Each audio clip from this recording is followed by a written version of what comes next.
반갑습니다. 12일 금요일 새벽 하나님께 올려드립니다.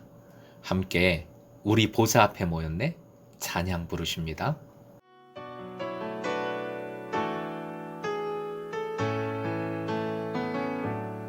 우리 보좌 앞에 모였네 함께 주를 찬양하며 하나님의 사랑 그 아들 주셨네 그의 피로 우린 구원받았네 십자가에 서서 드신 그 사랑 강같이 온 땅에 흘러 각 나라와 족속 백성 방언에서 구원받고 주 경배 드리네 구원하심이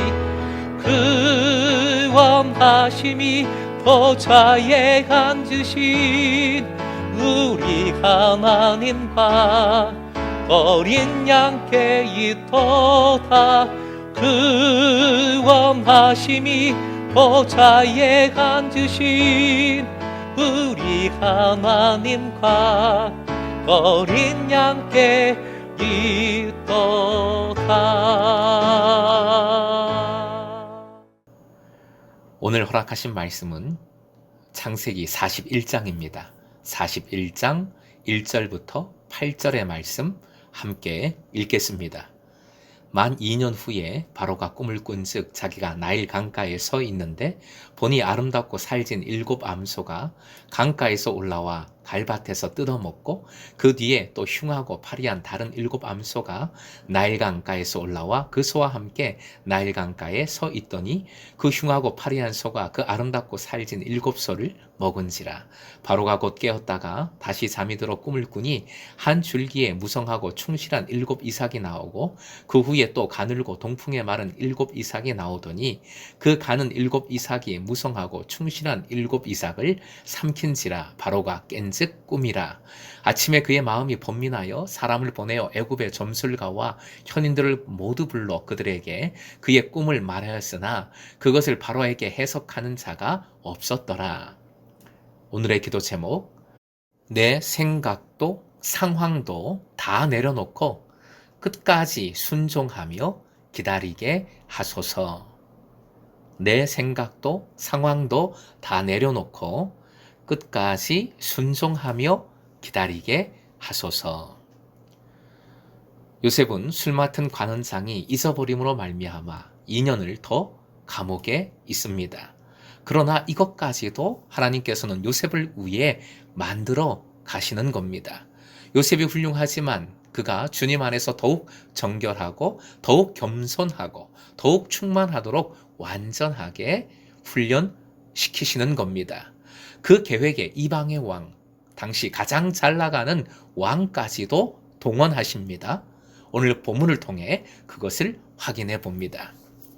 1절, 만 2년이 지나 바로가 꿈을 꿉니다. 하나님께서 이집트의 왕, 당시 이 세계에서 가장 강한 왕 바로를 통해 역사하고 계시는 겁니다. 1절부터 7절 바로의 꿈의 내용 2번 꿈을 꾸지요. 첫 번째 꿈은 살진 암소 7마리를 여의고 못생긴 암소 7마리가 잡아먹어버리는 겁니다. 두 번째 꿈은 한 곡식 줄기에서 충실하게 잘 익은 이삭 7개를 마르고 형편없는 이삭 7개가 삼켜버립니다.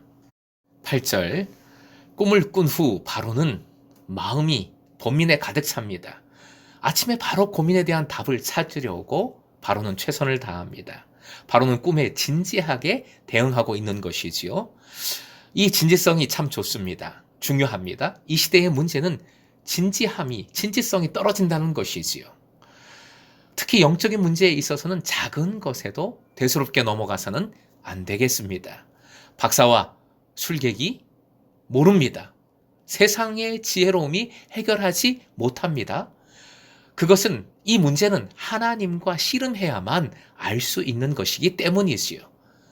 바로 하나님의 말씀으로 돌아가야 하고 기도해야 하는 이유입니다. 바로는 평안하게 배두드리며 살 수 있는 사람이지요. 그런데 그의 인생에 하나님께서 개입하셨습니다. 질문을 던지신 겁니다. 주님은 그를 고민하게 만드셨습니다. 하나님의 사람은 고민해야 합니다. 물론 바로는 지금 일시적으로 하나님께서 사용하시기 때문에 이렇게 고민하게 된 것이고, 하나님의 사람 그리스도인은 반드시 고민해야 합니다. 하나님께서는 고민하게 만드시기 때문입니다. 내 삶에, 내 평범한 삶에 하나님께서 반드시 질문을 던지십니다. 이때 예수 안에서 믿음으로 하나님의 뜻을 붙들어야 합니다. 로마서 12장 3절 쉬운 번역인데요. 화면 보시고 함께 읽겠습니다. 나는 내가 받은 은혜를 힘입어서 여러분 각 사람에게 말합니다. 여러분은 스스로 마땅히 생각해야 하는 것 이상으로 생각하지 말고 하나님께서 각 사람에게 나누어 주신 믿음의 분량대로 분수에 맞게 생각하십시오. 분수에 맞게 생각하십시오. 그 앞에 중요한 표현 나오지요. 믿음의 분량대로. 믿음의 분량대로. 기본은 가장 근본적인 것은 믿음으로 생각해야 한다는 것입니다. 믿음을 벗어나서는 안 됩니다. 내가 뭘 잘못해서 이렇게 벌 주시나? 주일에 예배 빼먹어서 그런가? 헌금을 안 해서 그런가? 조금 해서 그런가? 이런 생각은 사실은 은혜도 아니고 믿음의 생각조차 아닌 것이지요. 우리 하나님은 그렇게 말도 안 되게 째째한 하나님이 아니십니다. 그런 사소한 복수를 즐기시는 하나님이 아니십니다. 창조주 하나님, 구원자 하나님, 선한 목자 되신 하나님을 그렇게 비열하고 쫀쫀한 분으로 오해하시면 안 됩니다. 그건 믿음이 아니에요. 사탄이 주는 생각입니다. 믿음으로 생각할 때에도 주의할 것 있지요. 내 믿음의 분량, 정도에 맞게 생각하고 고민해야 됩니다. 믿음의 분량을 벗어나서는 안 됩니다.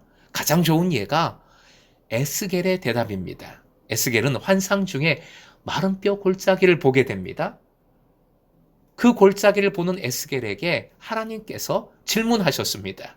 그때 에스겔은 놀라운 대답을 하지요. 에스겔서 37장 3절 말씀 함께 읽겠습니다. 그가 내게 이르시되 인자야 이 뼈들이 능히 살 수 있겠느냐 하시기로 내가 대답하되 주 여호와여 주께서 아시나이다. 주께서 아시나이다 라고 대답을 했어요. 이 대답은 적어도 세 가지 의미가 있습니다. 첫째, 저는 모릅니다. 주님만 아십니다. 둘째, 나는 못합니다. 이 뼈를 살릴 수 없습니다. 그런데 전능하신 주님은 살리실 수 있습니다. 마지막 세 번째가 가장 중요합니다.